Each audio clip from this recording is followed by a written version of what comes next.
Hey, everybody, welcome back to the channel. This is Luke Thornton on talking college football. The Oregon Oklahoma State game. I'm watching that game, and I'm watching the Ohio State Grambling game. Ohio State, they went off. Oregon was matching them. The second play of the game, there was a 59-yard TD run for Oregon. 2 minutes in, they had run 3 plays, had 2 touchdowns. And and then I was looking at Mateo Uilunga, Uyunglele. Uilungale. Uyunga. Dude is a beast. He's a beast. So that's all. I just had to Yeah, go back. I should, let me I say know where something you're about that. talking. With that game, that was Oregon scored didn't they score back-to-back pick sixes in that game? Like they scored Yes. 3 touchdowns within 2 minutes. This is the biggest mismatch I've probably ever seen in a Power 4 versus Power 4 game. These two teams did not belong on the same field together. It was Yeah. everything. Obviously, you could tell by the score, but defense, offensive line play. I was watching the highlights of that game. Dante Moore had about 5 minutes in the pocket. He could have made a cup of tea. He could have talked to his grandma. Then he could have ran for 10 yards or chuck it down the field. There was no pressure whatsoever. You had wide receivers running wide open down the field. This Mhm. is such a big and once again, I think it's kind of goes back to the comments that Gundy put on this said before this game.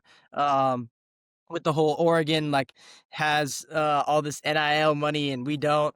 Oklahoma State is not a broke school when it comes to NIL money, and Well, Dan Lanning but basically responded in the way but yeah, it's what their NIL value, I believe, was 7 million. yeah, So, like I said, when T. Boone Pickens was there, they had the money, and they were always one of the top teams. And now they are, you got this 20 million that you're supposed to be spending, basically 13 million on your football team.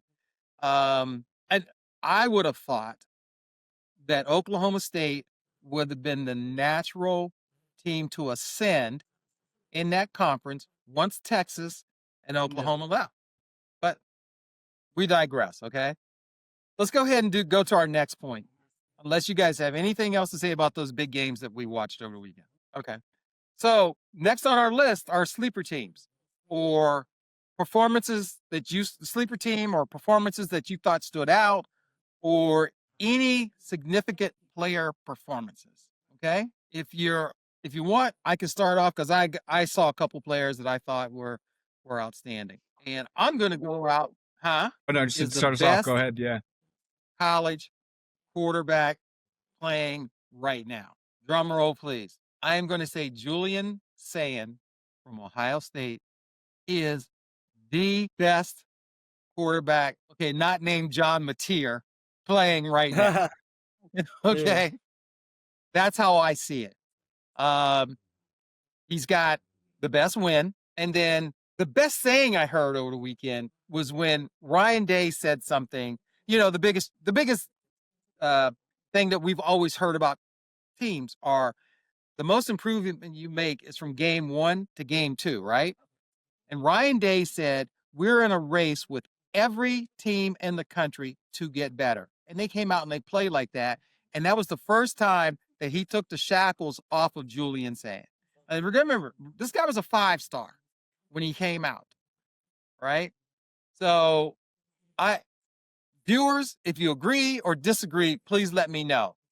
But here right now saying, and listen, yes, am I putting him over Nussmeier, Klubnik, Beck, the kid at USF, um, Aller, Moore? I'm putting him over all of them. Okay. I think he is the best college quarterback right now. Now he's got to prove me right for the rest of the season. A couple other players that I saw were my other thoughts when I was looking at this. Looking at all these notes. I got 2 pages of notes, guys, because I ended up watching so many football games. I was impressed with the quarterback at Arkansas when I watched him play. His name is Talon Green. I, like all of a sudden, if you're not looking at a particular team, you don't really see it. I already mentioned Mateo Uliangale earlier. I was watching just a lot. Let me see the wide receiver quarterback combination at Mississippi State. When I was looking at the quarterback's name is Sharpen, and I Aping, didn't yeah. get the name of the receiver, but that was a nice combination. That kid played his butt off, and already told you what I thought about Luke Altmaier. He looked really good. Looked extremely good. That's about it for my people I want to highlight. I don't know where you guys are, who you like. Dan, you go first. Well, yeah, like you said, all those guys were great. Really, Dante Moore looked amazing, but I mean, like we talked about before, uh, kind of hard to tell against with that big of a blowout.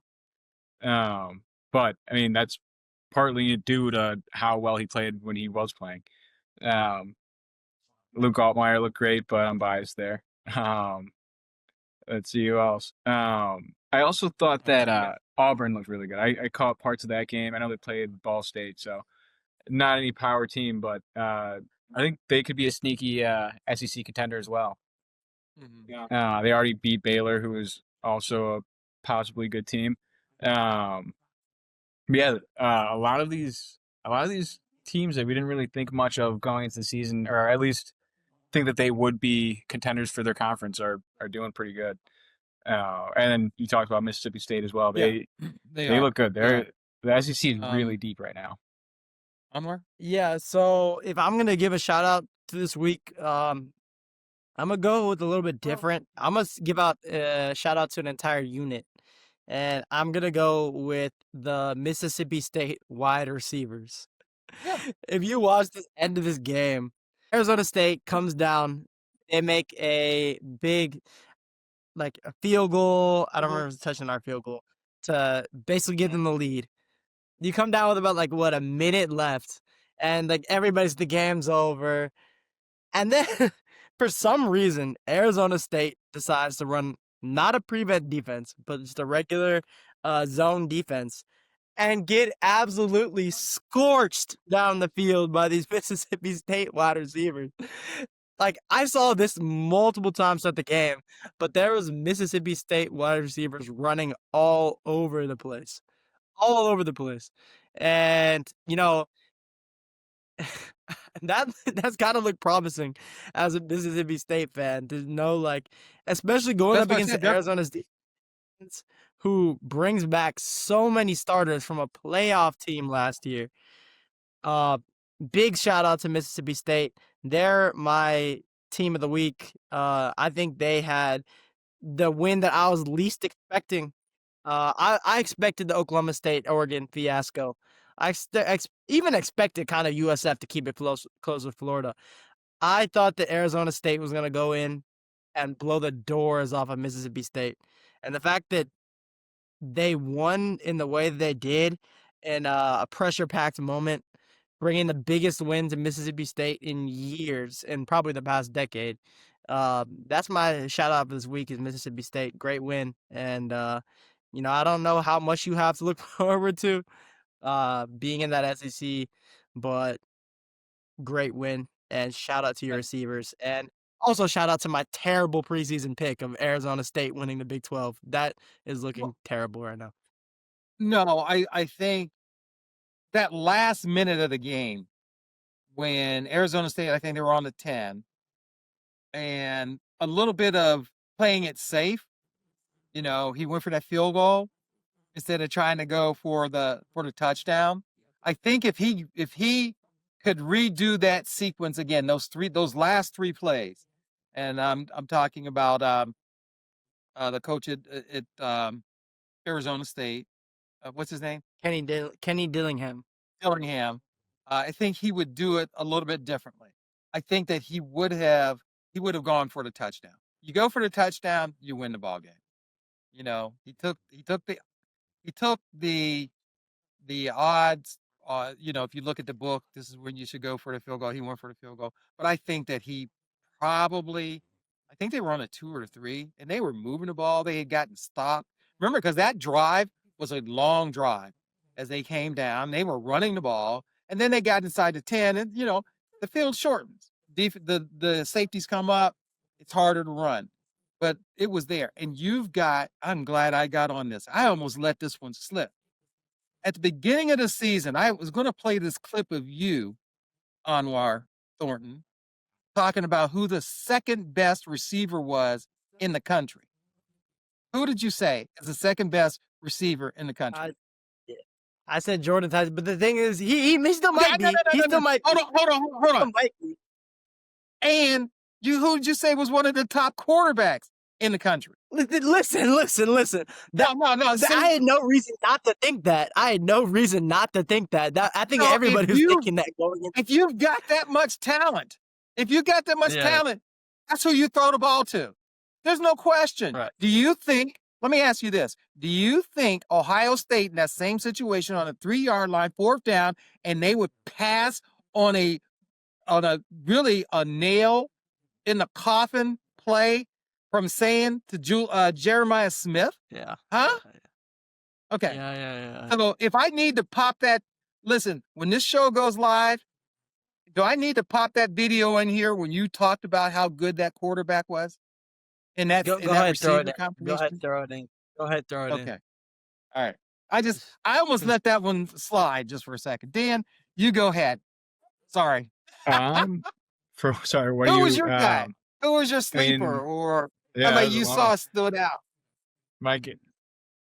Sleeper, yeah. Well, yeah, Uh-huh. I talked about Auburn earlier and Mississippi State. Really, I did going into the weekend. I thought Kentucky was going to do a little better against Ole Miss. They still kept the game close. They were pretty competitive. Yeah, they looked good. But couldn't come out with the win. But yeah, there were a lot of teams like some of those. Like I'm just stuck on Oregon. They destroyed Oklahoma State. Sorry, I keep on coming back to that. Man, I'm getting shot at. But he's shot at this week. Yeah, I mean there were. Yeah. I did see one other kid I thought stood football. out to me. I was looking at the linebacker from KU. His name is Trey Latham. Played his butt off, man, for that defense over there. But when it comes to this show, when we talk about a team, we're not saying I like Notre Dame, I like Ohio State, I like Michigan. We're saying we like college football. So I want to thank you for tuning in. I want you to look at our preseason show where you can see that. And I want you to look at our week 1, see how consistent we've been as a panel and those people who vote for us. And thank you for tuning in. We'll see you again next Thursday at 10 a.m. That's when this show will air.